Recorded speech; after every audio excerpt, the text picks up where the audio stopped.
I'm a strength coach. That's my job, and my specific area of expertise is in injury resistance and performance improvement for endurance sport. I mostly work with runners and I coach myself. So today we're going to have a little look at what I'm currently doing in my strength training. In the future, I'm planning on producing more videos that go into a bit more depth on how to approach strength training as a runner, and also videos that just offer up straightforward workouts that you can follow if you've not got time to listen to me wobble on about the science of strength training. If you are interested in that kind of content, just hit the subscribe button down below and it'll appear in your video feed when I make those videos. All right, so let's get into what I'm doing at the moment in the gym.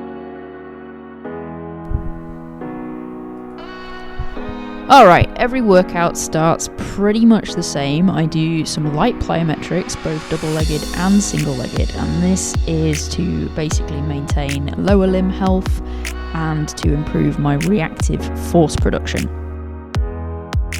I'm also using multi-directional hopping here, which is basically a way of ensuring that my legs are ready and prepared to handle any sudden or unexpected direction changes, either when I'm running or just in day-to-day life.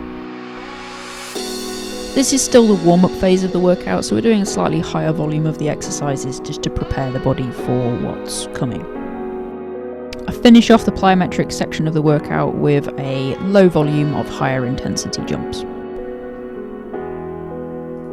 The main meat of the Wednesday workout are squats. I'm working in the 4 to 5 rep range for pretty heavy weight at the minute because I'm basically working on my power, output and overall peak level of strength in the earlier part of this training block for the ultramarathon. We're essentially looking to maintain a good level of strength in my muscles and my tendons so that they can cope with the overall training load as the block progresses. I do 5 sets of these, followed by a couple of sets of heavy front squats, which I, for some reason, neglected to film today. Once we've done our heavy compound work, we move on to some single leg compound work. This is mostly to work on muscle imbalances and just make sure everything's in line and everything's working together nicely. I'm using step-ups here because they are directly applicable to running and especially applicable to off-road, trail and felt running. Towards the end of the workout, I move on to single leg isolation work so that I can target weaker muscle areas, and I did do some single leg side leg raises with the cable machine, and then I move on to these soleus calf raises just to really target the calf muscle because it's a kind of ongoing area that can be very prone to strains for me.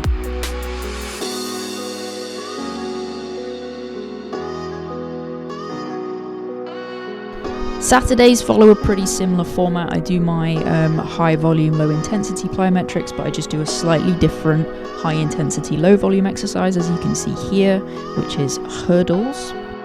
We then move on to the trap bar deadlift. Now I'm using the trap bar deadlifts instead of the conventional deadlift because it's just a little bit more directly applicable to running. We can lift more with the trap bar, which means we can really work on that force production side of our strength training. Once I finish these, I move on to a couple of sets of heavy deficit Romanian deadlifts. I really like this exercise, which might indicate something wrong with me. It's just really good for all kinds of things. I'm getting a lot of load through the glutes and the hamstrings. It's really good for building a lot of core strength, and it just feels really satisfying when you can get that amount of range of motion and still lift quite a lot of weight with it.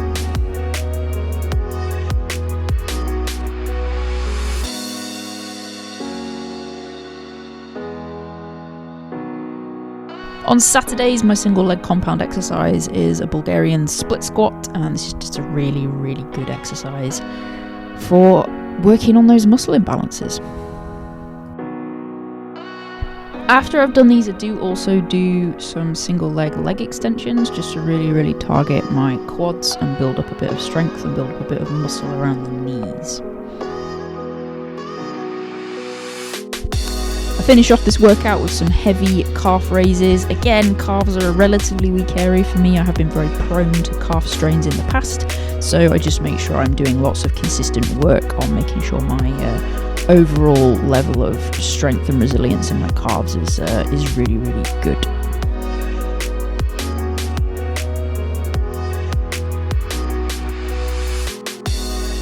And that's pretty much what my training looks like year round in the gym. It will follow that kind of format for the majority of the year. The weight and the reps will just change a bit, and some of the exercises I'm doing will change a bit depending on where I am in a training block, or if I'm between training blocks, so whether I'm doing maintenance strength work or whether I'm trying to peak towards a race. I'll go into a bit more detail on this kind of thing in future videos. But obviously you've seen me lifting relatively heavy weights for not many reps. That's because I'm wanting to develop my peak level of strength.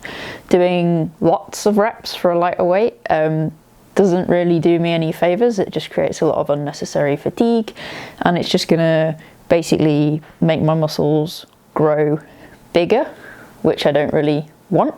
So we're working in these lower volume ranges with higher resistance so that I get a really good neuromuscular stimulus without making myself overly tired and overly fatiguing my legs, because I need the energy obviously to be putting into my running training, because that's more important. All the gym work is quite specific and very much geared towards supporting the running. So in simple terms, I do all my endurance work outside the gym while I'm running, and then inside the gym I don't do any endurance work. It's all like specifically targeting weak muscle areas, making sure my tendons are strong, making sure my like force production and power output is good.